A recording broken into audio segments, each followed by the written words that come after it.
Sejarah perekonomian Indonesia pada masa reformasi.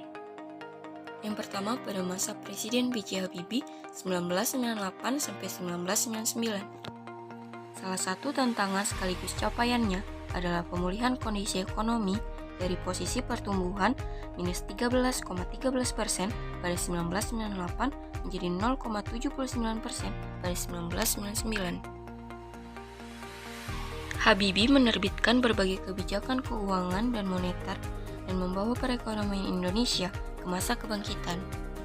Kurs rupiah juga menguat dari sebelumnya 16.650 per dolar Amerika Serikat pada Juni 1998 menjadi 7.000 per dolar Amerika Serikat pada November 1998. Pada masa Habibie, Bank Indonesia mendapat status independen dan keluar dari jajaran eksekutif.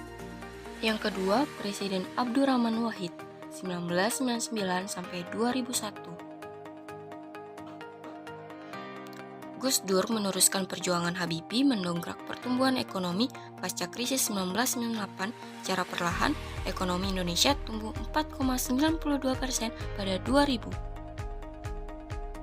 Gus Dur menerapkan kebijakan desentralisasi fiskal dan otonomi daerah. Pemerintah membagi dana secara berimbang antara pusat dan daerah.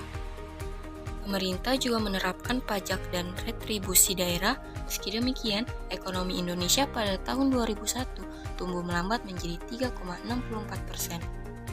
Yang ketiga, Presiden Megawati Soekarno Putri pada tahun 2001 sampai 2004. Pada masa pemerintahan Megawati, pertumbuhan ekonomi Indonesia secara bertahap terus meningkat dari tahun ke tahun.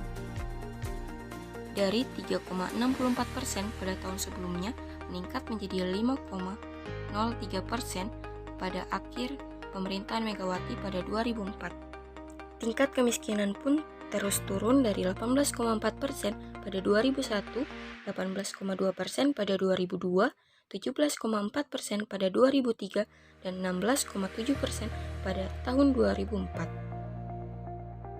Perbaikan yang dilakukan pemerintah saat itu yakni menjaga sektor perbankan lebih ketat hingga menerbitkan surat utang atau obligasi secara langsung. Yang keempat, Presiden SBY Susilo Bambang Yudhoyono pada tahun 2004 sampai tahun 2014.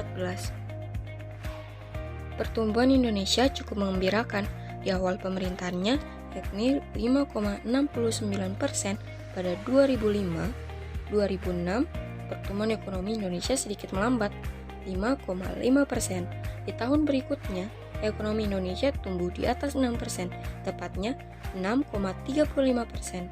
Lalu, pada tahun 2008, pertumbuhan ekonomi masih di atas 6%. Meski turun tipis ke angka 6,01%, saat itu impor Indonesia terbilang tinggi, namun angka ekspor juga tinggi. Sehingga neraca perdagangan lumayan berimbang. Pada tahun 2009, di akhir periode pertama sekaligus awal periode kedua kepemimpinan SBY, ekonomi Indonesia tumbuh melambat di angka 4,63%. Perlambatan tersebut merupakan dampak krisis finansial global yang tak hanya dirasakan di Indonesia, tetapi juga negara lain. Meski begitu, Indonesia masih bisa mempertahankan pertumbuhan ekonomi walaupun melambat. Pada tahun itu, pertumbuhan ekonomi Indonesia masuk 3 terbaik di dunia. Pada tahun 2010, ekonomi Indonesia kembali tumbuh dengan pencapaian 6,22%. Pemerintah juga mulai merancang rancangan penempatan pembangunan ekonomi Indonesia jangka panjang. Pada tahun 2011, ekonomi Indonesia tumbuh 6,49%, berlanjut dengan pertumbuhan di atas 6% pada tahun 2012, yaitu di level 6,23%. Namun, perlambatan kembali terjadi setelah itu, dengan capaian 5,56% pada 2013 dan 5,01% pada 2014. Meski naik turun, pertumbuhan ekonomi Indonesia di bawah kepemimpinan SBY Susilo Bambang Yudhoyono relatif stabil loh. Terima kasih telah menonton.